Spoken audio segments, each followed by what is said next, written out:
So, from our perspective, from my perspective, why Russ? Why have we got Russ coming along to do this for us today and giving up his time for us? As a leader, his leadership ethos and his approach and everything he stands for really struck me when we were introduced by a mutual friend a few years ago. I think, and I hope Russ agrees, that we're very much on the same page when it comes to our philosophy on people development and, moreover, probably on society and life in general. Russ has managed at MK Dons, at Swansea, and is now at Southampton. They're flying this season and playing some sensational football, and probably, I know Russ absolutely hopes this, we probably will end up getting promoted to the Premier League this year. Either way, whatever happens, whether it's with Southampton or whatever, Russ will be a Premier League football coach, football manager within the next, X amount of time, couple of years for sure. When I listen to Russ speak, whether it be conversations that him and I have, or when he does post-match interviews or press conferences, whatever, his focus is wholeheartedly people first, and that really rings true in what he does. He understands that as human beings, we're hardwired for connection and belonging, and that comes through in everything that he stands for. So it is a real privilege, Russ, to have you here. Thank you for giving up your time. We do really appreciate it. The brief that Russ has been given is essentially around his leadership philosophy and how that may have evolved over the years. So, Russ, over to you. Thanks, Matt. Sorry I can't be there, everyone. I'm aware it's going to be quite difficult over online sometimes, so I will try and fight for it. I do talk too much, so I apologise in advance if I do, but I'm open to any questions after. So, Matt asked me to do it a while ago, and I kind of just whacked something together really that sort of amalgamated a few different things. So when I interviewed for this job a while ago, oh, let me get this up, there you go. Can everyone see that?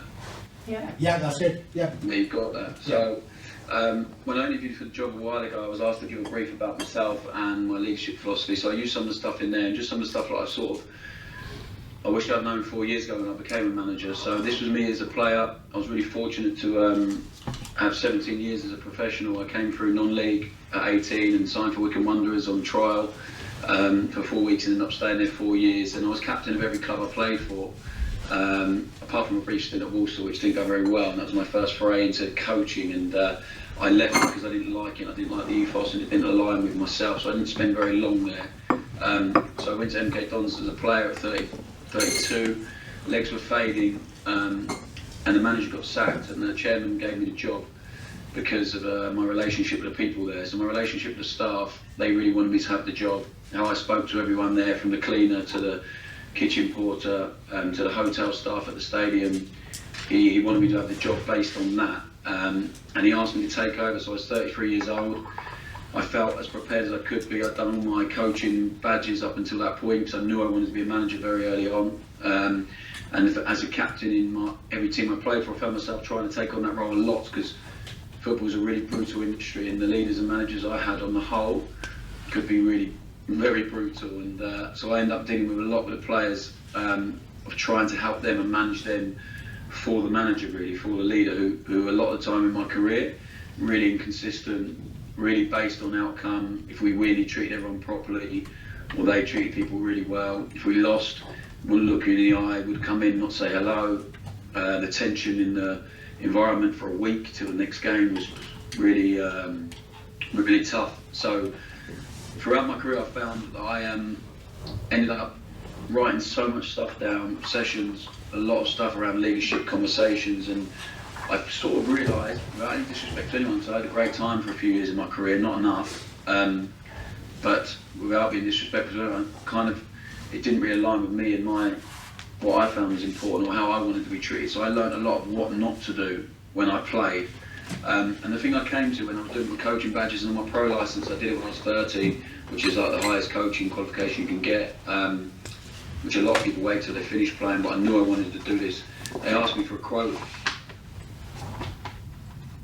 There we go. There we go. Back? Sorry, I don't know what happened there. Can you can see this? Yeah, we can. Yeah, cool. Yeah, we are recording it as well, mate. Sorry. No worries, that's all right. So yeah, people don't care how much you know until they know how much you care. So I was asked we did it on the pro license, 22 people, loads of people stood up. Hard work beats talent, and talent doesn't work hard is one I remember. We now can't see your slides. I don't know. We've gone black screen. There we go. Right. We're good. Can you see that? Yep, that's it. And can you see it now? We can. There you go. Perfect. Yes. So yeah, was loads of different quotes about hard work and hard work pays you back and all this stuff, and about tactics, some about winning, and one of them was just win. That was his leadership philosophy, just win. So I sort of asked him to explain that, and he's like, well, as a manager, you need to win or you're sacked. And I was like, well, surely it needs to be a little bit more than just win, because if it's just win all the time, and then if you don't win, what are you basing it off? Like, what do you then do? And if you don't win in 3 games, then the leadership philosophy is just to win. Like, what does that even mean? So we had a massive debate, and then I said this, and then I see a few of the older coaching people in the room, leaders, look at me as if I was a lunatic. And I said, well, when I played with someone who I felt didn't care one bit about me or one bit about the group, and only for himself, then I found it difficult. I had to find a way myself to really produce and perform for that person.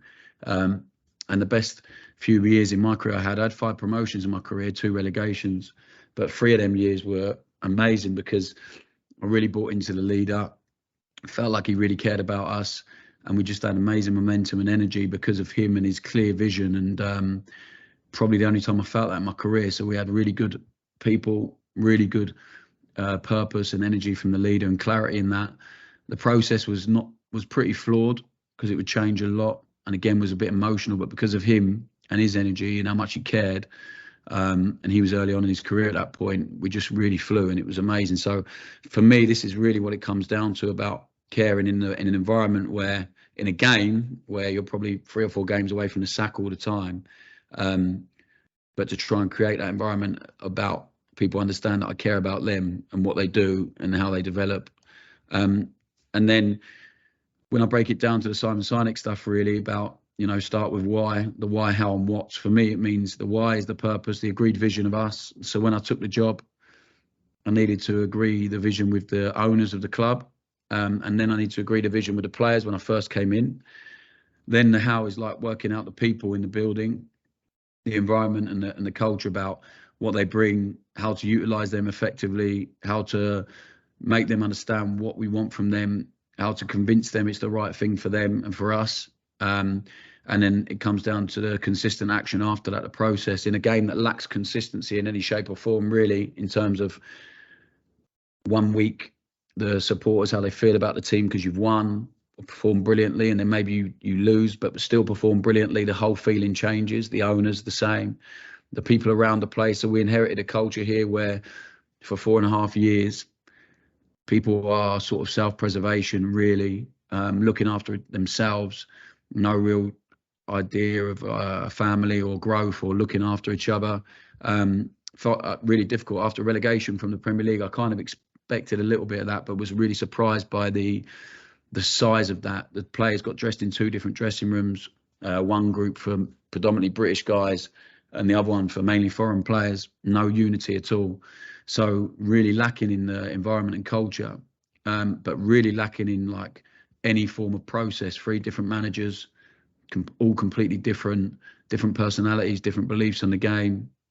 So it was our job to bring real clarity in all 3. So the vision, the environment and culture, to behave how we're going to behave. I was really fortunate. I brought 6 people with me who could influence that culture straight away, and the environment we're going to be in, because we all behave in a certain way consistently. We're all very different, but the message is very same. It's all about the people in the building. We're going to treat you properly regardless of results. We'll treat you in the same way, with honesty and trust. And I choose to trust people first always. Some people end up breaking that, but it's how I prefer to do it, rather than come in a little bit cynical and make people earn trust. It's difficult that way. And we have a really clear process on things, which I'll talk about in a moment, which hasn't changed from day one of my first job as a manager at MK Dons. I went in and said, this is what we need to clarify. And the first day in my job with MK Dons, I became from a player to the manager the next day. So obviously it's very difficult or different because the players have been used to seeing me in their dressing room, having a laugh and joke with them. And then all of a sudden I'm their manager, and it changed the dynamic straight away. But we went through this straight away. I said, listen, we need to agree on what we're going to do. And for us, it was about getting out of the relegation zone when I took over, but doing it in a certain way to build a certain style of play that everyone enjoyed. And then I said, you're all good people. I've been in the dressing room with you. Like, I'm really fortunate that I know you and understand you a bit, and I know how good a group you are. So this will be only an advantage for us. And then brought in a really clear process, and that stayed the same at every club. So we went into Swansea. The purpose was very different. The vision was very different to Southampton and MK Dons, because every business or organisation is going to be different to a degree. And at Swansea, it was about developing young talent, to earn money for the football club, to do things in what they called the Swansea way, which is to try and dominate games with possession, which is what they've been really successful for over the years. And they lost their way a little bit. So the vision there was different, but the environment and culture and the process really the same, because we really focus on the people and the process. And when you have strong purpose and you focus on the people and the process, is really, I think, really easy to then gain some form of success. So like the agreed vision here and having clarity in it with the players, they came up with this with us as a group of coaching staff. Sorry, mate, I don't think your slides are moving along now. I think if you move through some... I've moved through two. I don't know why it's not moved, sorry. Can you see them? We can still see. People don't care how much you know until they know how much. Okay, right, that's not moved on. I don't know why. This one? It's an important message, but we see it now. Yeah. So yeah, I've just spoke through this one, and now can you see this one, the agreed vision? No, you need to click again now, I think. No, I have to come out every month. That's it. And then do it. There you go. Got it now. Yeah. So this is the agreed vision we have at Southampton as a team. So not a club. It's really, Chief Exec said recently, I said, we need to get all the new club values plastered over the wall. And I said, okay, that's nice, but what are they? And he's at the stadium with all the commercial team and marketing team, and talks about, I think, innovation, great, respect, great. What does it mean? What does it mean for my players and us? Because you want to plaster it over the walls we work in every day, but they're not our values. They're club values. So we're a team within that, and you can have that at the stadium. We will explain this to the players why you have it, and great, but they're not ours, so they won't mean anything to us. And like every club I've been at has all this stuff on the wall, which looks amazing. They don't really live by any of it. So we sort of changed everything really, and I'll talk about that in a sec. But the vision for us is really clear. It's to do everything we need to do with relentless intensity and consistency to be the best team in the league. So all I ask for the players whenever we're training is presence, and to give everything they've got. It's all I can ever ask for, is that they give their all. I don't think I can ask for anything else after that. People talk to me all the time about non-negotiables. I just don't like the language, because I think everything's negotiable, whether depending on someone's situation. I think, again, the only thing I ask for is for authenticity and presence. The rest is like so difficult. I have this argument with Jake Humphries, a friend of mine who does the High Performance podcast, and maybe some people listen to that, the 3 non-negotiables, and I think they change. I think they change depending on the group. I think it's always negotiable. I think there's the word like world-class habits is really, I just don't like the language, because when I look back at like my mum, going back all those years, and the family we had, the dysfunction, the lack of money, she was really high performing, incredible woman, so strong, but none of her habits would be deemed as world-class basics, really. But so like, I think language is really important. So when we talk about it, and the lads were like, we need to be relentless. What does that mean? For them, it's like every day running certain running stats need to be hit. They hold each other accountable when people drop off. Intensity for them means aggression, really, but they didn't want that in there in case it overboiled and they became too aggressive. But aggressive with the ball, without the ball in their running, and consistently do it. So they run the most out of possession in the whole league. They have the highest sprint distance in the whole league, the highest height. So stuff for them. And in the meeting room, in the video room, to be really relentless and consistent with the process that we have. to be the best team, because we need to get promoted to the Premier League, or I probably won't be in a job for very long. So I don't share Matt's confidence or conviction that I'm going to be a Premier League manager, and it's that fear that drives me all the time. I've moved slide. Have you seen that? No. Right, here we go. We'll go back out and go back in. Yeah, now. There we go. You see it now. There you go. So what's important to the people in our environment after we agreed the vision that drives the culture, really, like how we're going to behave and why. So the lads came up with these. I was really surprised by a couple of them. We've done it every club we've been at, and they've all been really different. So at MK Dons, they wanted legacy in there, because MK Dons is not an old club, not a huge amount of history or tradition. They wanted legacy in there, to be known as the team that sort of put MK Dons on the map, and we were on our way to doing that, I felt, before we left and got approached by Swansea. We built a really strong team, culture, young players, earned the chairman a lot of money, doing things in a certain way that was attracting a lot of attention for the players. And so that was in there for them.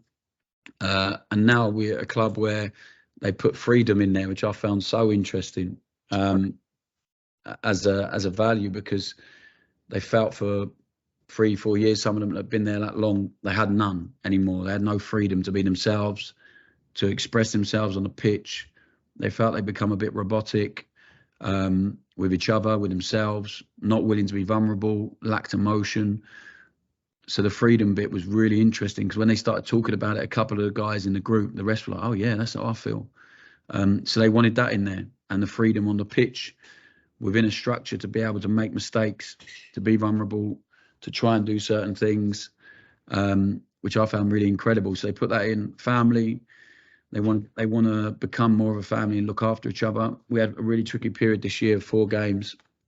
We lost, and 2 of them quite heavily, where they just attacked each other at half time and full time in the dressing room, which was so interesting for me, just to take a step back and then bring this up to them and say, you wanted to look after each other as a family. This is not how family treat each other. That was you guys, not me. That was you guys decided you want to do that.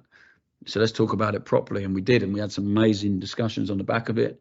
And after that, we've not lost in 11 games since. And we always go back to these values, like, are you playing with freedom there? Are you looking after each other there as family should? Are you being honest with each other about things? They want to have success. They put it in as a value. I'm not sure I would, but they have. And they want to get back to the Premier League. So they've been really hurt, the guys who are already here, that got relegated. And the guys who have joined want to be here to get to the Premier League. So they put that in. And then the enjoyment bit, which I was really pleased with, because we're in a career and an environment where, in a business where it completely gets lost, because the amount of pressure people have put on them from a young age to win, to be the person in their family, to look after their family. A lot of working class guys that have then become very financially stable and well off is really difficult burden to carry sometimes for them, with their family. So the joy gets sucked out of them from the age of 6 or 7 when they enter a pro club, and a coach takes a piece away from them every year with their ego and having to win. And a coach is in a rush to build his career, not focus on the player as a young person, not worried too much about developing. So every year, the pressure of earning a new contract, by the time they get 18, 19, so many of them I don't like using the word broken, but so many of them are just not themselves and lack a sense of self. So then when they get to the end of their career and they're 35, 34, if you're lucky enough to last that long, all of a sudden the rates of divorce, gambling, addiction are huge. And it's because of this, I think. It's the lack of identity they have when we finish. So I talk to the guys all the time about not allowing results and not allowing my decision, because it's my decision if they're in the team or not. Sometimes they can't do any more. They train so hard, they eat well, they sleep well, they're in the gym, they're doing all this stuff, and I still don't pick them in the team. It's the hardest part of my job, is to drop 11 people from their job every week. So to then not let that affect their family and their kids and how they go home and treat their partner, and like, you are not defined by that. And we have this chat a lot with the players, and it's trying to get them to understand that, to actually take joy from the tough moments and being there together, and still finding joy outside of that is really difficult for them sometimes. So we're really big on that first, the amount of conversations we have. So I've taken in a new coach recently, Colin Calderwood. He worked at Northampton. Matt knows him. a great guy, like amazing human being. He's 58 now. I worked with him 10 years ago at Norwich, moaned relentlessly at him, and we stayed in touch. He was the assistant manager, I was the captain. And I've wanted to work with him for a few years, and I haven't been quite able to get him. But I want him in for me, really, to have conversation, because he's been a leader, he's been an assistant manager, he's been a manager, he's been a sporting director. So for him to say to me, that was good, that wasn't very good, think about that, I like this.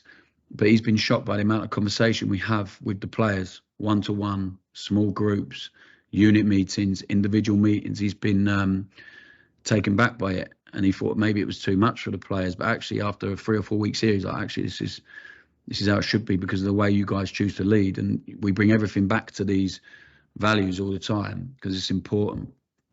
And then when we're talking about, you see that one? Yeah. Yeah. So when we're talking about, like, we're in a job where we have to win, but I want to win whilst trying to develop people and players, because I think the way we try and play is really is not easy. It's not traditionally like British style or synonymous with being a British coach. I don't think it's like rolling your sleeves up and fighting. And we're trying to do something that I believe every kid dreams of playing when they're young, and it slowly, the fear creeps in and it stops, so they end up doing something else and just surviving.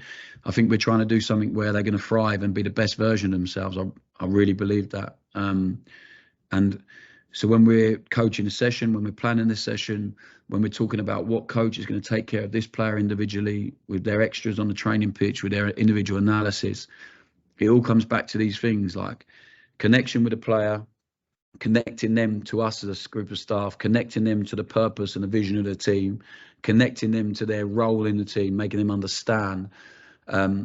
So the whole thing is built on connection, because and then it's my job to connect the supporters with that through the way I talk with the media, to connect the owners with the players and myself to understand. So about building connection all the time. And by doing that is clarity in our work, in their role, what we expectation. So like when we came in, we were told, this guy, he's a wrong and he's always late all the time. So, okay, why is he late? Well, they got fined £1,000. He said it doesn't matter. He would just pay £1,000. He was late. There was no real clarity or connection or consistency in their approach, like 3 different managers. So we came in, and on the day one, I said, listen, I understand there's been a problem with lateness. I'm not going to fine you. I don't want to take your money. No, it doesn't matter to me. You lose a bit of money. I don't know where it's going to go. So, but what we are going to do is, if you are late, everyone's going to run. So you're going to run in 30 seconds to one end of the pitch, around the pole at the other end, and back. And it's going to be set up at the start of the session. So if you are late, every day that is going to be set up in case you're late, and you'll run. So the pole's always there. The first day they were late, the same guy that was told he was late, that everyone ran. And the point is, like, if you are late on the pitch to press, you're all going to run. If you don't want the ball on the pitch, you're all going to run. You're all responsible for each other. So the second day, they were late again, 2 runs. Third day, late again, 3 runs. And then the captain pulled them in and said, listen, I'm not running anymore. If you are late, there's going to be a big problem. And they haven't been late since, not once. And that's not through, like, it's not a punishment. It's about them feeling responsible for the rest of their team. Of course, they don't want to run, but they don't want to be the person to let their team down as well. So clarity with that really early on, the communication, how we communicate that, consistency in everything we do, the way we behave. So if you came in on a Monday, I'm hopeful you wouldn't have a clue what the score was. When we lost 4 in a row, we were exactly the same with the players and the staff, because it's really important that. So even if you are feeling like the assistant manager felt a bit of pressure at that moment, wanted to change a little bit, we had a real big chat about it as a group of staff, and stayed on track, consistent with the process, consistent with what we really believed in, after a lot of chat as well, a lot of fear and doubt. But I said to the guys, like, it's got us here at Southampton in 4 years. We haven't won a league. We haven't won a title. We finished mid-table. Our best position is 10th. But we are here because we stayed really brave, and we've been really consistent with process and a lot of care for the players. And a lot of the players at Swansea got us this job because of the way they spoke about us in the media and all that stuff. So all of that, but always adding competition in the way we analyse the game. So with the midfielders, it's about how many opponents they can take out the game receiving the ball. So that's done through data. Competition in training every day. There's always something on it. So if the losing team will run, if you go down by a certain amount of goals, you'll run. It's not a punishment. It's just we have to be competitive. Like it's about developing you, but also we need to win, because otherwise we can't carry on our journey together. So always adding competition in that is probably the only element really that over a period of time we've had to add in, because when we've enjoyed it and the guys playing this way and we treat them with so much care, sometimes they miss like an edge on the pitch, is my experience in the last 2 to 4 years. So to add competition or some form of it every day, because that's what we're going to do every week. We have 3 games next week, Saturday, Wednesday, Saturday. We're going to have to compete and fight and win, but we're going to treat them in the same way on the outside of that. So adding competition has been really important for us. And then like the development pathway for people. So you can see that, yeah? Yeah. So in football, they had this thing about when we went into a club, it was like, we got this player, he's the star player, these are the 5 best players, the rest is like, and I was like, well, hold on a minute, how do we get them all to try and be an asset? So when an owner talks about an asset, it is like the top player and the player who they can at any point sell for quite a lot of money. So I said, surely our job is to make everyone assets. The guys over 30, there's not much value placed in them in football anymore, because they can't become assets, because people won't sign them for money if they're over 30, because they're close to the end of their career, injury rates increase. So, but they have a huge part to play for us. At MK Dons, I signed 3 players over 30 who I'd played with. Richard Keogh, 34, Andrew Sermon, 35, and Cameron Jerome, 34. And through the spine of the team and the amount they helped the young lads around, we had the youngest team, even with the old gits in it, the amount they helped the young guys off the pitch, on the pitch, to help them, to look after them, to talk to them, was incredible. And at MK Dons, we sold a huge amount of young talent to keep the club going through COVID in particular. So cultural architects, the experience people possess, they are good people. They've been there, they've lived it. They are so important. Is why I brought Colin Coldwood now, because he's lived the job I'm doing for the last 20 years. So for me, he's a cultural architect. He's going to help me so much. And we have a couple of players, and I had players at Swansea that I played with at previous clubs. I went in, they realised I'm still the same person. I haven't changed too much, and they become huge drivers for us. Carl Norton was incredible. Corey Smith in the first year, amazing. And they help the others become assets. Then you have the established players that have been in there for a long time, who are just surviving a bit at the level. Can we then turn them into assets? And then the 2 below that. So it's like a development pathway. I don't know in your schools what that would look like. I don't know, maybe it's the very bottom is the year 7s, or the kids are really struggling into school. How can you then make them into that year 11 at the end that is a real key driver for your school, in terms of the way they look after other students, the way they behave, the way they interact with teachers. So I don't know what the brackets would fall into, but we worked out this is what we're going to call them, because it can't just be here's the best ones and then here's the rest. Like it's not conducive to any development at all. So our job is to get the future players. So we have 4 17-year-olds training with us every day now, because they're amazingly talented. And our job is to help them become a potential asset for the club, to then establish them in the team, to then make them an asset, but the assets to also be cultural architects all the time, and then to fall in them top 2 groups, every single player we have, as much as we can. So for us, this was the pathway we decided to embark on, and we've actually taken it in here, and the club's really actually embraced it and gone, yeah, we like this. So this wasn't a club thing. This was us as a group of staff to say, we don't like that. These are the ones, the best ones. These are the rest. We need to have a pathway where we can put everyone in the top 2 brackets at some point. So that was really important for us to establish that. And then the working process. So people, then process. The purpose was really clear. So however we are doing, win, losing or drawing, we always come back to this. We analyse what we do as coaches, analyse what the team is doing, analyse training, analyse matches. What can we learn from it individually, as a unit, as a team? So we will, on a Monday after a game, we'll analyse as a team. The game, then the set pieces after training, that's as a team. The next day is always units. So we'll break it down into 4 or 5 minute video.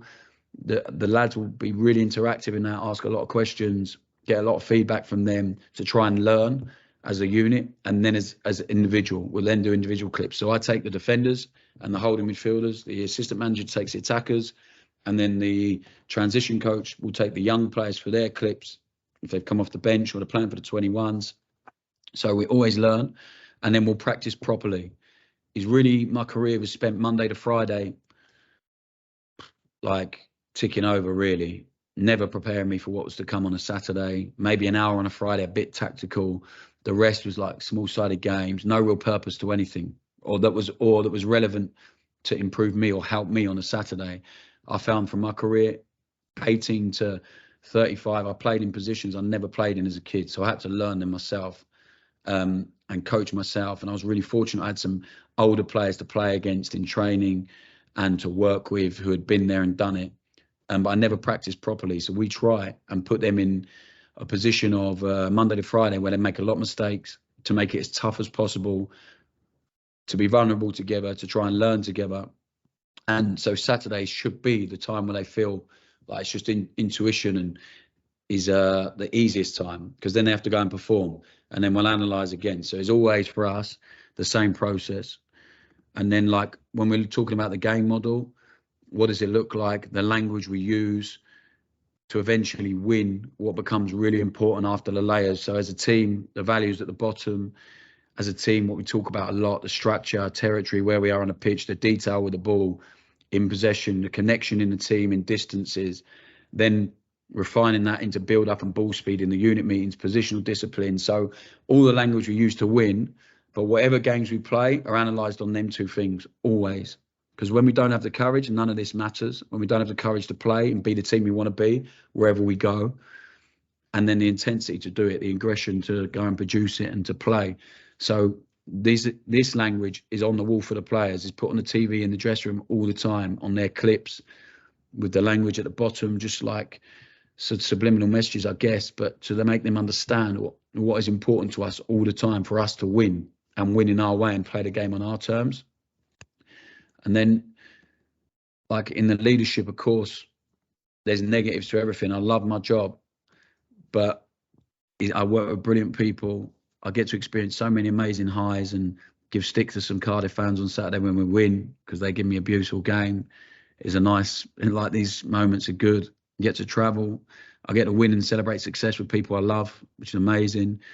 Winning makes a lot of people happy in Swansea. The whole city, the mood would change when we were on a good run. It really would. I would feel it. The people walking your dog and the enthusiasm and positivity you get. The same at Southampton now. It makes a lot of people happy to go away on a weekend happy for the next few days. I get to develop players and get to develop them as people, as staff included, to try and empower them and give them as many opportunities to lead and to drive things as possible. But then, like, there's also, as a leader, it's a lonely job a lot. So lots of time away from my kids, my family, 2 or 3 nights a week, very often. And then Sunday, I'd decide, like, I don't use my phone. So my boss the other day said, "Oh, you didn't get back to me." I said, "Yeah, I don't go on my phone on a Sunday, because I want to watch my boys play football. I want to watch my daughter play football. I have lots of time away from them anyway, but it's the one day really I can be fully present with them. It's not enough, but it's like a... So that's my dog barking on the doors. Matt, stay there too. Sorry, guys. We've all been there. The dog needs to go out, the dog needs to come in. Hoping, just to fill this bit, I'm hoping you're able to sort of see some crossovers with your roles as well. So I don't think, you know, we can make it hugely relevant to lots of our thinking as leaders in our areas as well, for sure. Just be thinking as well about any questions you might have, because there will be a chance for you to come forward and ask me some questions if you want to. My wife has parcels sent all the time. Sorry. So yeah, sorry. That was a break from my boring voice anyway. But yeah, so all of that is amazing, but it always comes like with stuff that's difficult. So like 18 managers sacked in the championship last year in the division I managed in. So 6 of us survived. I was the 4th longest serving manager in the league with 18 months, which was crazy. Dealing with expectation now. So teams expect us to, the supporters, being a Premier League team last year, expect us to win every week 4-0. Then the criticism on social media, which I don't really pay much attention to because I'm not on it, but the players really do. The players all go on and search their name, whether they like to be honest about it or not. So trying to always have an awareness of that and the message on social media and what it is, and trying to protect my players and staff from that. The responsibility for the coaching staff and families is huge. So I have 6 people with me, with their kids, with the family that have moved with them. That extends to 24 people. Is a lot, including mine. So is a lot of responsibility, because they've all come for me and with me because they believe in what we're doing, and we're on our journey together as a coach and staff. So carrying the responsibility of that is hard. Leaving Swansea and making them all move again, albeit they all wanted to take the opportunity. I was probably the one who was the most reluctant at the time, because of the feeling I had for the players at Swansea and the staff, but it was the right move for us in terms of progression. Losing makes a lot of people unhappy. Everyone has an opinion on it as well. And then dealing with the losses and disappointment and not trying to let it affect the rest of your life, which is really difficult. I find much easier now as a leader than I did as a player. So there's, and at the bottom there, I've put leadership always comes at a cost. And I struggled to accept this at the first 2 years at MK. The cost at MK was having to deal with my owner, who was an amazing guy, and I'll be forever grateful to him for the opportunity. But the emotion he felt after games would affect me for a day or two after, because he would go crazy. And then he would always caveat with it, well, you're trying really hard, so carry on. But it didn't make me feel any better a lot of the time. So then trying to navigate away through that. The cost at Swansea was that I had American owners, and 5 of them, and they all wanted to talk separately. So 5 or 6 hours of my week on a Zoom at 10 o'clock at night, often because of the time difference, and getting to a point where actually after 18 months, I didn't really want to accept that anymore. So if we're going to do it, we're going to do it at these times, or we're not. And I wish I'd done that a bit earlier, really. It would have made things a lot easier for me and come at less of a cost to my family life, for sure. But acceptance that at some point there is a cost you have to pay to do the job that you want to do and lead and be there for people and take responsibility on and take people's problems on and try and help them, is the energy it takes. So like when I look back now, the team is always affected by my energy. And whatever job you're in, if you're really honest with yourself as a leader or a teacher, you're taking a class, it is affected by your energy. Your energy will dictate so much of that. And when you evaluate, I evaluate a session or analyze it, and it wasn't quite right, the first thing I look at now, whereas before my first year, well, that player didn't do this, but it's always on you.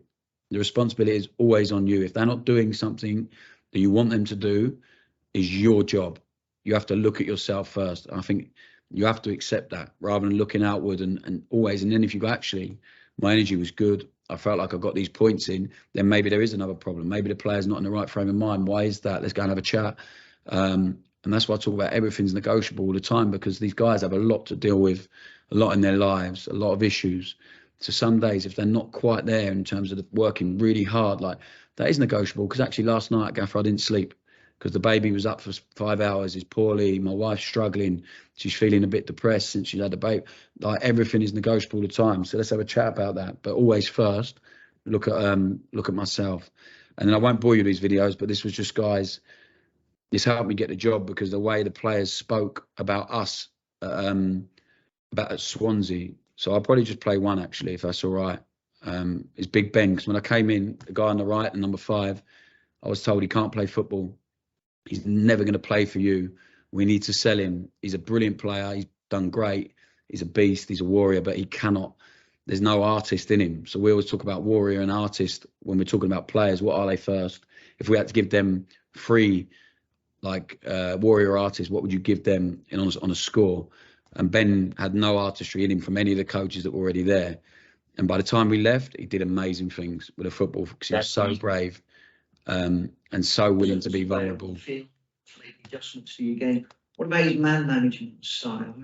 How's that been for you? Yeah, it's really good. Obviously, when he first came in, I had a little period of being out the squad, but he kept talking to me. He kept telling me what I needed to do to improve and get back into the squad. And I've taken that fully on board. And now I'm just trying to work hard every day and just keep working hard on the little things I think I need to improve on and just keep pushing hard.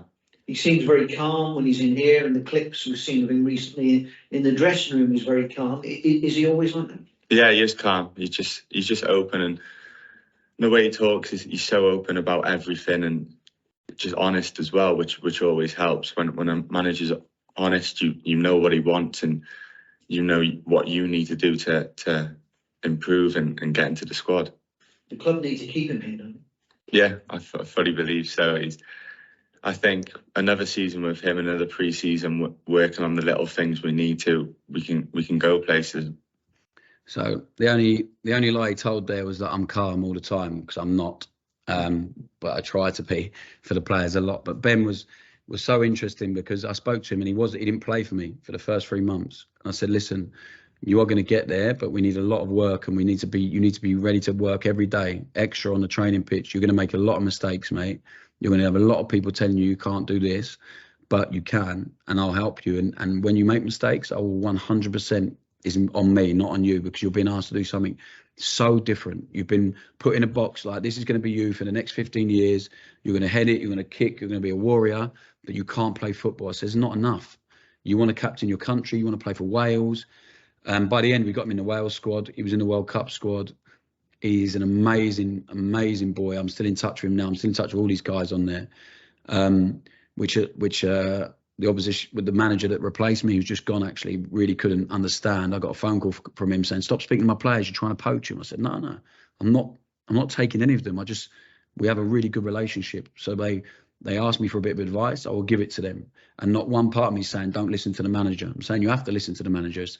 He's asking you to do something different now, but without losing yourself and without losing the courage you've built over the last 2 years, because it's just been incredible to watch. And we had a leaving party with the staff at Swansea when we knew we were going. I cried my eyes out when we left. I walked around the Gower Coast, cried for about 2 hours. Anyone who walked past me thought I was a complete weirdo. The dog was loving it. And then we went to this leaving party and turned up, and every single player was there. And it was just like the most incredible things. We'd had 2 years of the first year so tough, so many mistakes, so much criticism. And then by the end, we had 10 games unbeaten. We nearly got in the playoffs. They finished 10th. The budget was about 20th in the league, so we well exceeded that. And the football they played, I just watched with pride and gratitude.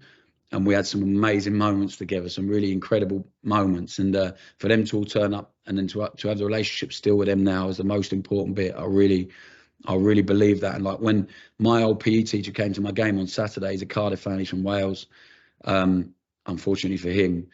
But to have him in the manager's lounge after, to give him a cuddle, I stayed in touch with that guy because of what he did for me, because he understood the household I grew up in. He taught my brothers as well, so he knew a bit of background, and he was always there for me, and I'm still in touch with him now. So that guy, the teacher, the impact he had on my life, the impact, I've got a foundation back here. My old teacher is the chief exec of that foundation. We stayed in touch the whole time because the impact he had on me. I just think like we're in a beautiful position as leaders, as teachers, as coaches, because it's the same thing. It really is the same thing. We have such a opportunity to build relationships that go beyond just the teaching, to help people, to help support them, to watch them grow, for them to give you so much back as well. It's like I see that as the biggest privilege I've got as a leader. That's just something else someone played. So then, just the last slide, I promise. The key takeaways from the last 4 years for me: always keep learning. Never think you've cracked it. There's always something else out there to adapt, to flex. Mine have been fortunate. I've been able to carry on talking for these organisations, to go in and listen to talks, to carry on the learning process for me, but also the people that I meet in these conversations. I have a lot of debate, a lot of argument, because I'm really divisive in the football world. People don't know me, they dislike me because I have a lot of conviction. And when you have a lot of conviction in something and people don't agree with that, is a problem for people. And that could be in anything: politics, the teaching, the syllabus you're teaching, whatever it is.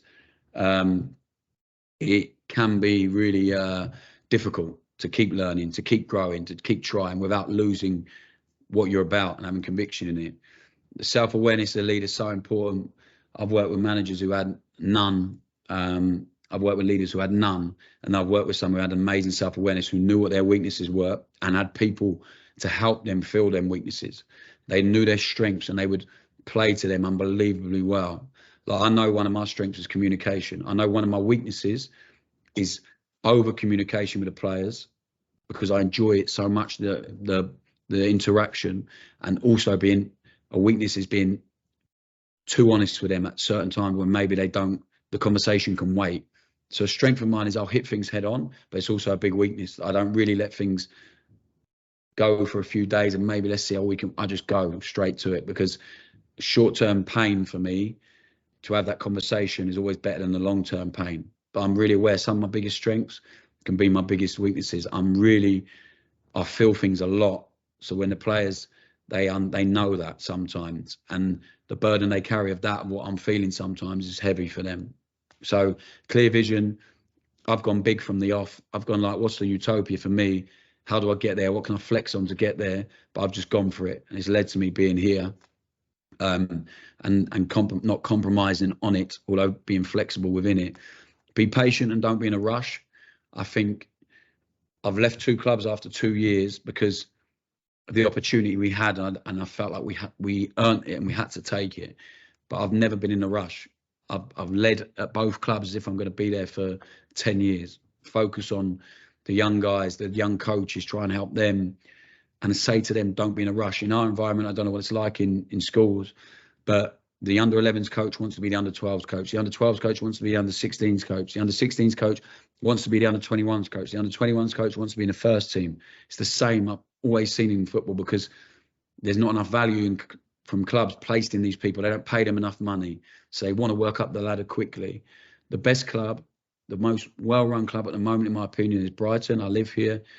Amazing what they've done with the young players, the way they recruit, but they also recognise the staff development, continuous development all the time. They have a fund. You want to learn, you want to do that? Yeah, go for it.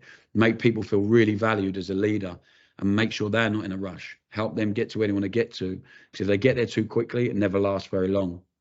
Be honest always with yourself. Spoke about that when you're analysing things and other people. Honesty is always best as a leader, otherwise you end up tying yourself in knots.